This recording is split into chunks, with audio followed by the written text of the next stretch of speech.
"It will be better this way," my mother whispered, signing the documents to transfer my inheritance to another person. You ever get hit so hard by life, you don't even feel it at first? Just kind of sit there blinking like, huh, guess that's it then. That's how it felt the day my own mom screwed me over with a goddamn smile. Growing up, it was just me and her against the world. At least, that's what she always said when the rent was late, when the fridge was empty, when she needed an excuse for why I had to pick up a job at 15. "You're my ride or die case," she'd say, ruffling my hair like I was still a kid and not the one paying for the light bill. Casey. That's me. Casey Brooks. Small town nobody from Dry Creek, Texas. Dad bounced when I was 3. No goodbye, no child support, no promises. Just dust in the wind and a bunch of maybe he wasn't ready excuses from her. But it was fine. I learned real quick you can't miss what you never really had. By the time I hit 17, I had it all mapped out. Trade school, electrician work, save up, maybe one day open my own shop, get off the damn hamster wheel we were stuck on. Grandpa had set up a trust fund for me before he passed. A modest chunk, nothing flashy, but enough to cover tuition and maybe even a beat-up truck to get to job sites. It was supposed to be locked up tight until I turned 18. Supposed to. 2 weeks before my birthday, I came home from a double shift at the gas station, smelling like fryer oil and bad decisions, and found her at the kitchen table with a pen in her hand and a greasy lawyer in a wrinkled suit sitting across from her. Papers were spread out between them like some kind of battlefield. "What's all this?" I asked, dropping my backpack by the door. She didn't look up, didn't even flinch, just signed her name at the bottom of the last page, handed the pen back, and said, "It's better this way, honey." The lawyer smiled, all oily and smug, and packed up the papers. I didn't understand. Not right away. Not until later, when the reality hit like a freight train. She signed over my trust fund. Every last damn penny. Straight to her new boyfriend, Wayne. Wayne, the asshole who once borrowed my truck without asking and brought it back dented and reeking of weed. Wayne, who called me kid, like it was a curse. Wayne, who was now the proud owner of the only thing Grandpa ever meant for me. I didn't say anything that night. Didn't throw a fit. Didn't smash plates or slam doors like a kid throwing a tantrum. I just stared at her.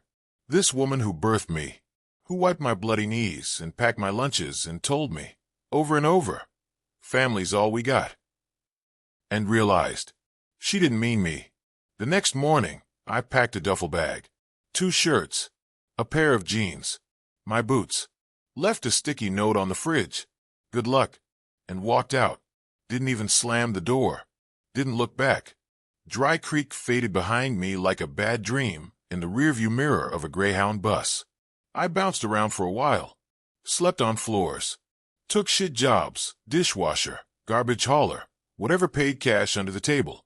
Ate way too many gas station burritos, and learned real quick that people spit in your face if they think you got nothing to lose. But I also learned something else. Nobody's gonna hand you a damn thing. You want out? You fight. You claw. You bleed. And you don't stop until your knuckles are too busted to throw another punch. I found my way to Houston eventually. Got a roofing gig with a small crew. Bunch of rough bastards who didn't care that my boots had holes or that my resume was thinner than a damn tissue. They cared if you showed up, kept your mouth shut, and pulled your weight. That I could do. 6 days a week, 14 hours a day under the brutal Texas sun, swinging a hammer, eating dust, and praying the storms held off just long enough to finish a roof without getting fried by lightning. Slowly, it started to add up. Paychecks got a little bigger. I moved out of the Roach Motel I was renting by the week and into a tiny apartment with peeling linoleum and a busted heater. Still, it was mine. Every inch earned. I didn't think about her much after that. Didn't have the time or the energy. Sometimes late at night, when the whiskey hit just right and the world went soft around the edges, I'd wonder if she ever missed me, if she ever felt the weight of what she did. But mostly, I just let the bitterness fester like an old scar that still ached when it rained. Then, about 1.5 years after I left, I got a call. Unknown number. Against my better judgment, I picked up. Static on the line. Then her voice, small and shaky. "Case, honey, I need your help." I should have hung up the second I heard her voice. Should have slammed my thumb on the end call button and tossed the phone across the damn room. Should have let that part of my life rot like it deserved to. But I didn't. Maybe some part of me, the stupid, broken part that still believed in fairy tales and family ties, wanted to hear her out. Big mistake. I wouldn't be calling if it wasn't serious, Case. She rushed out. Like if she talked fast enough, I wouldn't notice the way her voice cracked, the way guilt twisted around her words like barbed wire. I stayed silent. Let her sweat. "You remember the old house?" she asked, voice dropping to a whisper like she was telling me some great secret. "Grandpa's place." Of course I remembered. I dreamed about that damn house more nights than I could count. The creaky porch swing, the warm smell of sawdust and tobacco, the way the floor groaned like it was alive. "My boyfriend, Wayne, he lost it," she said, choking a little. "Bad investments. Gambling. I dunno. It's gone, Case. The money's gone. And now the bank's coming for the house." Good. I wanted to say it out loud. Spit it right back in her face. Good. Let it burn. But she kept going, words tumbling out, desperate and pathetic. "If we can just get 20 grand together, we can stop the foreclosure. Buy some time. Figure things out." We. Like we were still some kind of team. Like she hadn't thrown me to the wolves and locked the door behind her. "And what's that got to do with me?" I said, my voice flat enough to skate across. "You're doing good now," she said, quick, hopeful. "I heard from Miss Patty. You got a job. You're making real money." Miss Patty. Dry Creek's resident gossip hag. Of course. That dusty old town couldn't keep a secret if its life depended on it. I leaned back in my chair, staring up at the cracked ceiling of my apartment, feeling the rage bubble slow and steady. "You hear that, huh?" I said. "But you didn't hear shit when I was sleeping in my car, when I was working double shifts just to eat." Dead silence on the other end. Good. Let choke her. "I messed up," she said finally, voice barely above a whisper. "I know I did. But you're my son, and I'm asking you to help your mama." Son. Now I was her son again. When the chips were down. When there was nothing left to steal. I laughed. Sharp. Ugly. The kind of sound that tasted like blood. "You should have thought about that before you sold me out for a bottle of whiskey and Wayne's sorry ass." Another pause. A long one. And then she said it. The word she probably thought would guilt-trip me right back into line. "I did it for you," she said. I thought he could give you a better life. Stability. A father figure." Bullshit so thick I could smell it through the phone. "You did it for yourself," I said, my voice dropping low, steady, dangerous. "You chose a loser over your own blood. Now you gotta live with it." "Casey, don't." I cut her off. "Don't you dare say my name like it still means something to you." I hung up. This time, I didn't hesitate. Didn't look back. Didn't wonder if she was crying, or praying, or cursing me to hell.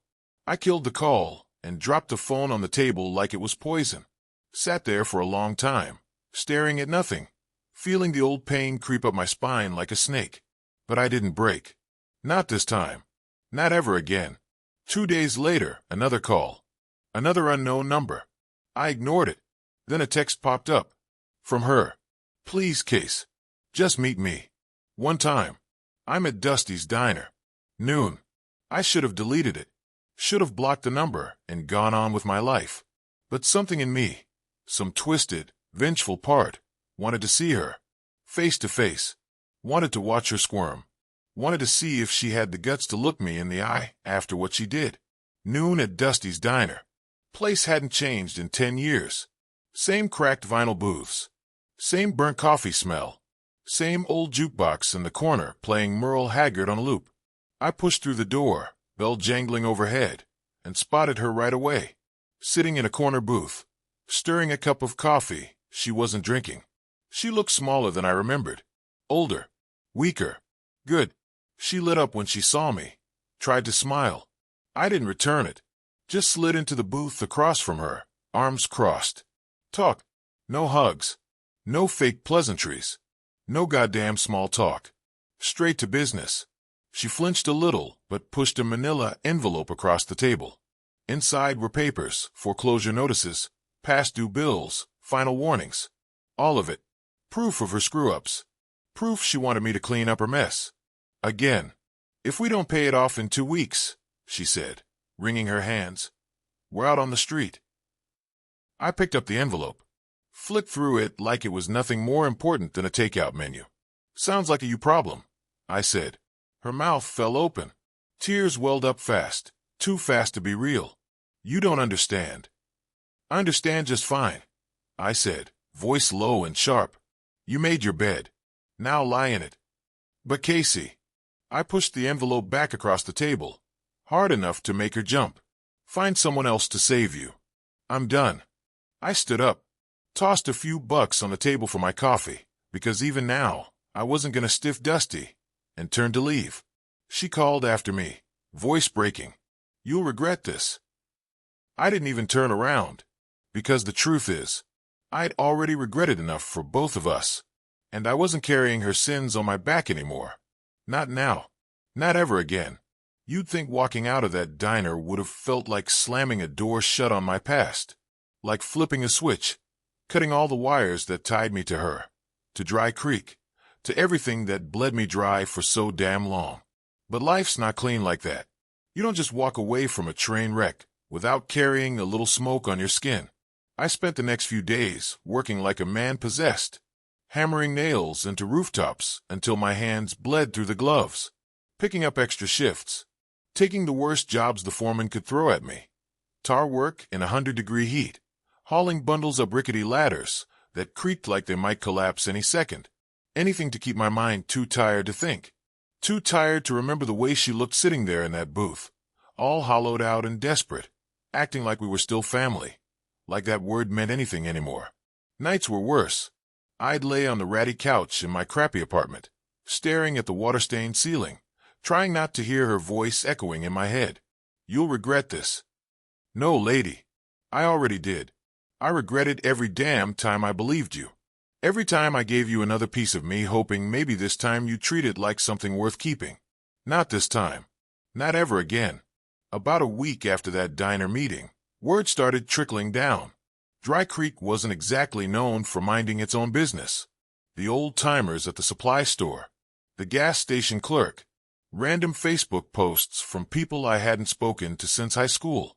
I heard it in pieces, like someone dragging a knife slow across old scars. Wayne split, took off in the middle of the night with what little cash they had left, leaving her to drown in the debt he helped pile up. The house, my grandfather's house, was on the auction block. Bank wasn't giving extensions. Eviction was just a matter of time. And the best part, the new buyer? Some out-of-towner, a flipper. Some rich asshole from Dallas planning to gut it. Rip out everything that made it home, and flip it for a fat profit. Tear down the porch swing. Rip out the handmade cabinets. Replace the history with granite countertops and fake hardwood. Grandpa's blood, sweat, and soul erased for a quick buck. All because she wanted fast money and faster comfort. I should have felt something. Anger, sadness, regret. But all I felt was a cold kind of satisfaction. Some bridges aren't meant to be crossed again.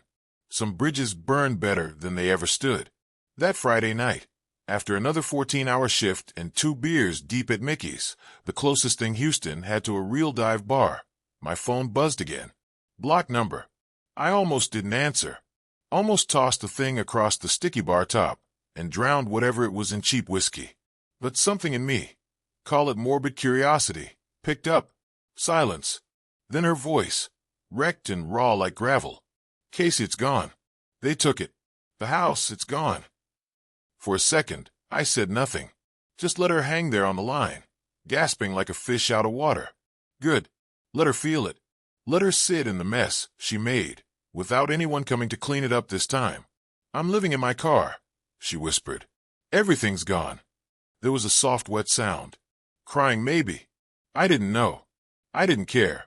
She kept talking, desperate, like if she could just find the right words, the magic combination, she could reach through the phone and pull me back. Please, Case. I have no one. You're all I got. The weight of those words hit different than she meant them to. Because the truth was, she had no one because she chose it that way. She chose Wayne over me, chose quick cash over loyalty, chose her comfort over my future. I wasn't her all now because of some cosmic injustice. I was all she had because she burned every other bridge to ash. I ain't your lifeboat, I said finally, voice low and steady. You sunk your ship all by yourself. Then I hung up, blocked the number. This time for good. I walked out of Mickey's into the humid Houston night, head spinning, heart pounding like a war drum in my chest. But not from guilt, not from pain, from something harder, sharper. Freedom. Real, bone-deep freedom. The kind you only earn after you've dug yourself out of the grave someone else tried to bury you in. I stood there under the flickering streetlight, breathing in the thick summer air, letting the past roll off me like old, rotten skin. She was gone. The house was gone. The old life was gone. And good riddance. I wasn't a scared kid anymore, begging for scraps. I was a man who knew exactly who he was, and exactly what he was worth. And for the first time in my life, I wasn't carrying anyone else's sins but my own. The thing nobody tells you about cutting ties with your past? It doesn't feel like flying. Not right away. It feels like falling. Like standing on the edge of a skyscraper, heart pounding, looking down at the streetlights 100 floors below and thinking, either I grow wings or I hit the pavement. After that call, the last one, I walked through Houston like a ghost for a while. Worked my shifts, cashed my checks, crashed into bed too tired to dream. No calls, no texts, no birthdays, no fake apologies, just silence. It should have been peaceful, but peace don't come easy when you've been raised in a storm. Some nights I'd sit on the busted balcony of my crappy apartment, drinking beer that tasted like cardboard, and stare out at the endless sprawl of city lights thinking, now what? I'd spent so long surviving, fighting to breathe, fighting to stay standing. Now that the fight was over, the world felt too damn quiet, empty. I needed something. Something that wasn't just about proving them wrong. Something that wasn't about survival. Something that was mine. It started small. I picked up an extra side gig wiring up new builds on the outskirts of town. Some developer throwing up cheap houses like weeds after rain. The money wasn't great, but it was steady. And more importantly, it gave me ideas. Watching those frames go up, one by one. Drywall slapped on. Wires humming behind the walls. A few good men turning dust and sweat into homes. Not houses. Homes. Places where someone else's kid might grow up thinking they were safe. The thought latched on and wouldn't let go. What if I built something? Not just a paycheck. Not just a shitty apartment. A future. A real one. For me. By me. No handouts. No lies. No blood debts hanging around my neck like an anchor. I started saving. Hardcore saving. Cut back on beers. Ate noodles out of the microwave more nights than I cared to admit. Drove the same beat-up Ford that stalled if you looked at it wrong. Stacked cash in a shoebox under my bed like some Depression-era hoarder. Every dollar was a brick. Every sacrifice was a nail. I wasn't just stacking money. I was laying the foundation for a life they couldn't touch. 6 months later, I had enough for a down payment. Nothing fancy. A patch of land out past the Beltway. Nothing but weeds, rusted barbed wire, and sky so wide it felt like you could drown in it. Perfect. I bought it outright. No loans. No signatures I couldn't trust. No vultures circling for a cut. Mine. Every cracked inch of it. I stood there the day the papers cleared, boots planted in the dirt, feeling the wind whip around me, and thought, Grandpa would have liked this. Not the mess that came after. Not the betrayal. Not the bullshit. But this. The raw, stubborn act of taking a wrecked life and building something real from the wreckage. Yeah, he would have been proud. I worked the land myself at first. Cleared the brush with a borrowed chainsaw. Dragged out the rusted fencing with my bare hands until my knuckles bled.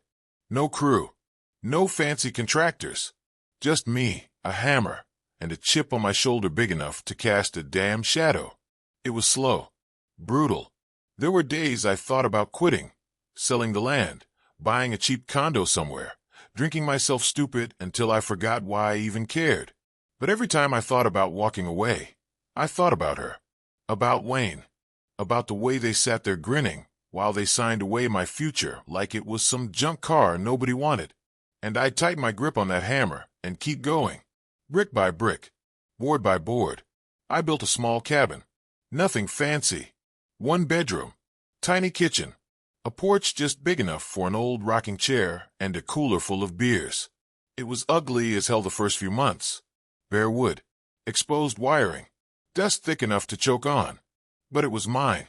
Every crooked nail, every busted knuckle mine. The night I finally moved in, sleeping bag on the floor, stars peeking through the half-finished roof, I lay there staring at the rafters and realized something. For the first time in my life, I wasn't surviving. I wasn't running. I wasn't proving anything to anybody. I was building, and nobody could take it from me. Not her. Not Wayne. Not the world. Not ever again. Some people inherit their future like a goddamn hand-me-down. Others gotta crawl through hell and drag it out bloody and kicking. Guess which one I am? It was sometime around late October when the letter showed up. No warning. No heads up. Just an envelope wedged into my rusted mailbox, like a final ghost crawling out of the grave I thought I'd buried. And I knew, even before I tore it open with dirt-stained fingers, that it was from her. Same shaky handwriting. Same smell of cheap perfume clinging to the paper like a desperate memory. Inside was a short note, barely 3 sentences long, written in that familiar half-cursive scrawl that used to sign my field trip permission slips, back when life was simpler and lies hadn't hollowed out every corner of our blood. Casey, I don't expect forgiveness. Just wanted you to know I'm sorry. I'm proud of you. Love always, Mom. I sat there on the porch, boots kicked up on the railing I built with my own 2 hands, the fall wind slicing cold against my jaw. And for a long time, I didn't move, didn't breathe, didn't think, just stared at the crooked words like they might rearrange themselves into something that could make sense of all the years lost between us. But they didn't. They just sat there, sad and thin and too damn late. Funny thing about apologies, people think there's some kind of magic spell. Say the right words and poof, everything's forgiven, everything's fixed. But life doesn't work like that. Some wounds heal into thick scars you wear like armor, and some just keep bleeding under the surface, no matter how much time you shovel on top of them. And some people, no matter how sorry they get, stay exactly where you left them, in the rear view. I didn't write her back, didn't pick up the phone, didn't drive back to Dry Creek looking for some Hallmark movie ending where we hug it out under the Texas sunset and cry over spilled blood. No. I let the letter sit there on the porch table until the wind finally picked it up and carried it away, tumbling it across the dirt like every other broken thing she left behind. The land didn't care about my past. The house didn't care about old grudges. Out here, the only thing that mattered was the work you put in, the sweat you spilled, the calluses you earned, the life you built brick by stubborn brick when no one else believed you could. And maybe that's the thing that saved me. Not revenge. Not some picture-perfect closure. Just the quiet, relentless act of moving forward. I kept building. A shed for the tools. A smokehouse out back. A battered old swing tied to the oak tree at the edge of the property. Creaking in the breeze, just like the one Grandpa built back when the world was too big and my dreams were still small enough to fit inside it. I wasn't rich. I wasn't famous. Hell, half the town probably still thought I was nothing but a dropout with a chip on his shoulder. But for the first time in my life, I didn't need their approval. I didn't need her pride, or Wayne's fake respect, or Miss Patty's gossip to tell me what I was worth. I knew. I knew it every morning when I hauled my ass out of bed and felt the solid floors under my feet. Floors I laid myself. I knew it every night when the stars blinked overhead, cold and ancient and indifferent, and I sat on my porch with a beer in hand and the dirt of honest work still under my nails. I was free. Not the kind of freedom you find at the bottom of a whiskey bottle or in the lies you tell yourself to sleep at night. The kind you forge, brutally, painfully, from the ashes of everything you had to burn to get there. Sometimes I wonder if she's still out there somewhere, living in a borrowed trailer, working a dead-end job, telling herself bedtime stories about a son who might still come back one day. And maybe, once in a while, I wonder what I'd say if I ever saw her again. Maybe nothing. Maybe everything. Maybe just this. I made it, and I didn't need you to do it. Some people spend their whole damn lives waiting for an apology to fix what's broken. Some people carry their hate like a badge of honor, wearing their pain so long it becomes the only thing they know. Me, I just kept walking, and I didn't look back. Because some battles you don't win with fists or words or second chances. Some battles you win by walking away and never letting them catch you again.